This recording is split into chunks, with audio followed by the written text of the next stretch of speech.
हर किसी का जिंदगी में सपना होता है कि आगे जाकर कुछ ना कुछ बने। इसके लिए कड़ी मेहनत करते हैं और कुछ लोग जिंदगी में डॉक्टर बनना चाहते हैं, कुछ इंजीनियर तो कुछ आईएएस ऑफिसर बनकर देश के लिए सेवा करना चाहते हैं और अपना नाम रोशन करना चाहते हैं। लेकिन एक आईएएस ऑफिसर बनना इतना आसान नहीं है। इसके लिए काफ़ी हार्ड वर्क के साथ साथ स्मार्ट स्टडी भी करना बेहद ज़रूरी है और आपको आईएएस एग्ज़ाम के बारे में पूरी जानकारी भी होनी चाहिए। आईएएस भारत की सर्वश्रेष्ठ नौकरियों में से एक मानी जाती है। इस एग्ज़ाम को पास करने के लिए लाखों स्टूडेंट्स हर साल एग्ज़ाम देते हैं, लेकिन सिर्फ कुछ गिने चुने और स्मार्ट स्टूडेंट ही इस एग्ज़ाम को क्लियर कर पाते हैं और कुछ स्टूडेंट ऐसे होते हैं जिनको आईएएस एग्ज़ाम की कुछ भी जानकारी नहीं होती, फिर भी एग्ज़ाम देने बैठ जाते हैं।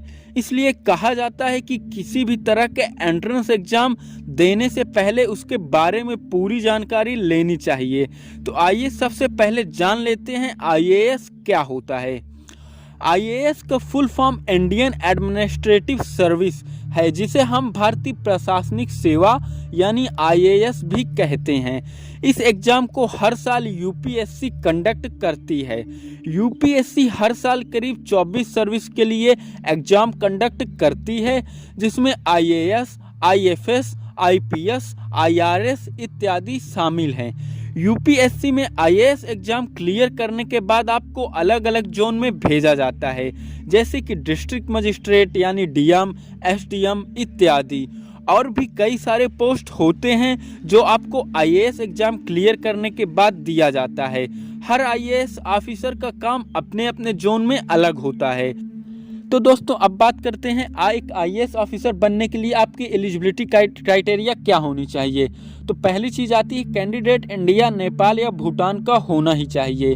दूसरी बात, आप ग्रेजुएट होने चाहिए या भी किसी भी स्ट्रीम या सब्जेक्ट से।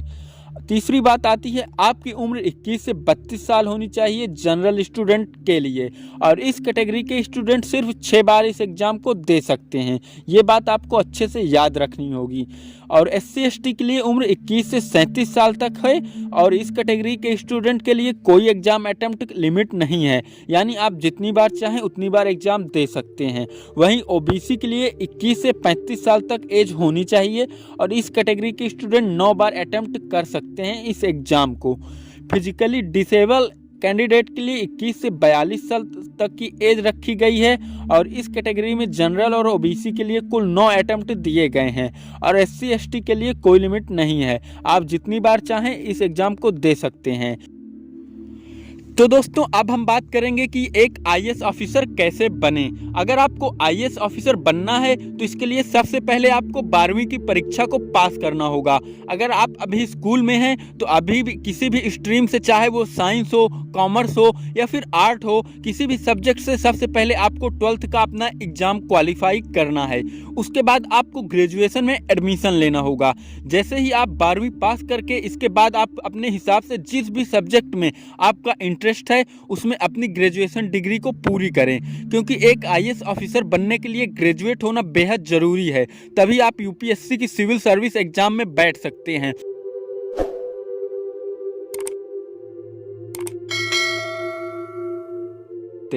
उसके बाद आपको यूपीएससी एग्ज़ाम के लिए अप्लाई करना होगा। जैसे ही आपको अपनी ग्रेजुएशन डिग्री पूरी हो जाए आप यूपीएससी एग्ज़ाम के लिए अप्लाई कर सकते हैं, या फिर आप चाहें तो फाइनल ईयर में भी इस एग्ज़ाम के लिए अप्लाई कर सकते हैं। तो अगर आप आईएएस, आईपीएस, आईआरएस जैसे एग्ज़ाम देने हैं तो सभी के लिए आपको यूपीएससी एग्ज़ाम देना होगा, क्योंकि यूपीएससी ही इन एग्ज़ाम्स को कंडक्ट कराती है और ये सबसे मुश्किल एग्ज़ाम्स भी माने जाते हैं। जैसे ही आप यूपीएससी एग्ज़ाम के लिए अप्लाई कर देते हैं, इसके बाद आपको 3 मेन एग्ज़ाम को क्लियर करना होगा, जिसमें सबसे पहला होता है preliminary exam, the preliminary exam. दूसरा होता है द मेन एग्ज़ाम और तीसरा होता है लास्ट वन इज इंटरव्यू। आप प्रिलिमिनरी एग्जाम क्लियर करें। यूपीएससी एग्जाम में अप्लाई करने के बाद अब आपको सबसे पहला एग्जाम क्लियर करना होगा, जिसका नाम हमने आपको बताया, जिसे शॉर्ट में प्री एग्जाम भी कहते हैं। इसमें 2 पेपर होते हैं और दोनों ही ऑब्जेक्टिव वाले सवाल होते हैं, यानी कि 4 ऑप्शन वाले, और दोनों ही पेपर 200-200 अंक के होते हैं। आपको नेक्स्ट राउंड में जाने के लिए इस एग्जाम को क्वालिफाई करना अनिवार्य होता है। और फिर इसके बाद आपका आता है द मेंस। जैसे ही आप पहले एग्जाम को क्लियर कर लेते हैं, इसके बाद आपको मेन एग्जाम क्लियर करना होगा, जो कि बहुत मुश्किल होता है, ऐसा लोग कहते हैं। इसमें आपको टोटल 9 पेपर देने होंगे, जिसमें आपको रिटन एग्जाम के साथ साथ इंटरव्यू भी देना होता है। ये थोड़ा मुश्किल होता है, तो इस एग्जाम को बहुत लोग क्लियर नहीं कर पाते। तो अगर आपको आईएएस या आईपीएस ऑफिसर बनना है तो आपको अच्छे से और एग्जाम में टॉप मार्क्स लाने होंगे, क्योंकि टॉप 50 और टॉप 80 को ही आईएएस, आईपीएस या आईएफएस मिला करता है। और इसके बाद आपका आता है इंटरव्यू। जैसे ही आपके दोनों राउंड क्लियर हो जाएं, उसके बाद अब आपको पर्सनल इंटरव्यू के लिए बुलाया जाता है, जो कि करीब 45 मिनट का होता है। तो आपको इंटरव्यू क्लियर करना होगा। यहाँ पर कई इंटरव्यू लेने वाले पैनल होते हैं, जो आपसे काफ़ी मुश्किल और ट्रिकी सवाल पूछते हैं। तो आपको इसके लिए तैयार रहना होगा और आपको इस राउंड को भी क्लियर करना होगा, तभी आप एक आईएएस ऑफिसर बन पाएंगे।